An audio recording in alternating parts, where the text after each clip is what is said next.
இந்தியர்களோட உரிமைக்காகவும் அவங்களோட தேவைக்காகவும் குரல் கொடுத்தா அதை இனவாதம்னு சொன்னா இந்தியர்கள் எதுவுமே கேட்க முடியாதா? எல்லாம் இழந்து நிக்கிற இந்திய சமுதாயம் போராடித்தான் ஆகணும். நம்ம அமைதியா இருந்தோம்னு சொன்னா ஒண்ணும் நடக்காது. மலாய் சமுதாயத்துக்கு பிரதமர் என்னென்னமோ செய்யறாரு, செய்யட்டும், பரவாயில்ல. ஆனா இந்திய சமுதாயம் ஏதாவது கேட்டா இனவாதம் சொல்றாரு. டிஏபி, பிகேஆர், அமானா போன்ற கட்சிகளுக்கு இந்தியர்கள் ரொம்ப காலமா ஆதரவு கொடுக்கறாங்க.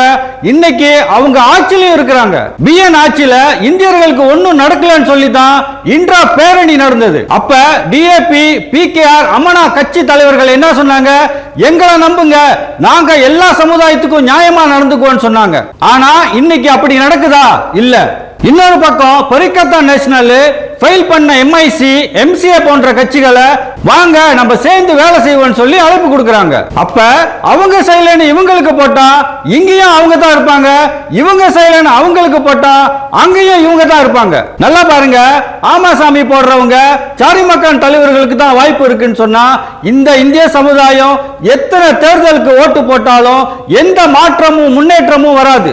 இந்த இந்திய சமுதாயத்தை வெறும் ஓட்டுக்கான கூட்டமா தான் பார்க்கறாங்களே தவிர இந்த நாட்டுக்கான மக்களா யாருமே பார்க்கறது இல்ல. இதுவரைக்கும் எத்தனையோ பிரதமர்கள் மாறி மாறி ஆட்சி அமைச்சிட்டாங்க. ஆனா இந்த பிரதமர் எல்லாமே சொல்ற ஒரு விஷயம் என்னன்னா, இந்தியர்களோட பிரச்சனைன்னு வரும்போது இந்த பிரச்சனைகள் பரிசீலனை பண்ணப்படும், இந்த பிரச்சனைகள் கவனிக்கப்படும், இந்த பிரச்சனைகள் ஆராயப்படும் சொல்லி படும் சொல்லி 68 வருஷமா பட்டுக்கிட்டு தான் இருக்கிறோம். அதே நேரத்தில் கட்சிகளை பிரதிநிதிக்கிற இந்திய தலைவர்கள் என்ன சொல்லுவாங்க?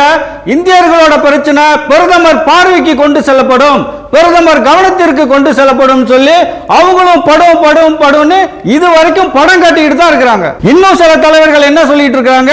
இந்திய சமுதாய பிரச்சனைக்கு ஒரு சிறப்பு குழு அமைக்கப்படும் சொல்லி அவங்களும் படம் ஓட்டிக்கிட்டு இருக்காங்க. இந்திய சமுதாயம் ஆக அதிகமா ஆதரவு கொடுத்த கட்சிகள் இன்னைக்கு ஆட்சியில் இருக்கிறாங்க. ஆனா 13வது மலேசிய திட்டத்துல இந்திய சமுதாயத்துக்கு ஒரு திட்டம் வகுத்து கொடுக்கிறதுல இவங்க ஃபெயில் பண்ணிட்டாங்க.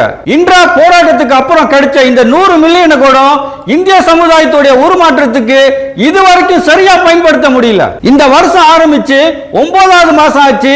இப்பதான் பிரதமர் சில புரோகிராம லூலூஸ் பண்ணியிருக்காராம். ஆனா எப்ப கொடுப்பாரு தெரியாது.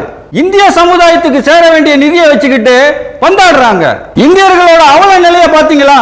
இதெல்லாம் பார்த்துக்கிட்டு நம்ம அமைதியா இருந்தோம்னு சொன்னா இந்திய சமுதாயத்துக்காக ஒதுக்கின இந்த 100 மில்லியனும் இந்த யூனிட்டும் இல்லாம போயிடும். இந்த இந்திய சமுதாயத்தை பொறுத்த வரைக்கும் எந்தெந்த கட்சிகளை ஆதரவு கொடுத்தோமோ அந்த கட்சிகள் எல்லாமே ஆட்சி அதிகாரத்தில் இருக்காங்க. இருந்தாலும் இந்தியர்களோட பிரச்சனை இன்னும் அப்படியே தான் இருக்கு. காரணம் என்னன்னு சொன்னா நமக்கு ஒரு சரியான தலைமைத்துவம் இல்ல, இந்த சமுதாயத்தை பிரதிநிதிக்கக்கூடிய ஒரு இந்தியர் கட்சி இல்ல. அதனால நான் என்ன சொல்ல வரேன்னா, எந்த சூழ்நிலையிலும் இந்திய சமுதாயத்தை விட்டு கொடுக்காத ஒரு இயக்கம் இன்றாப், அந்த இயக்கம் வழி வந்த மலேசியா முன்னேற்ற கட்சி ஆதரிக்கிறத தவிர உங்களுக்கு வேற வழி இல்ல. சிந்திச்சு பாருங்க.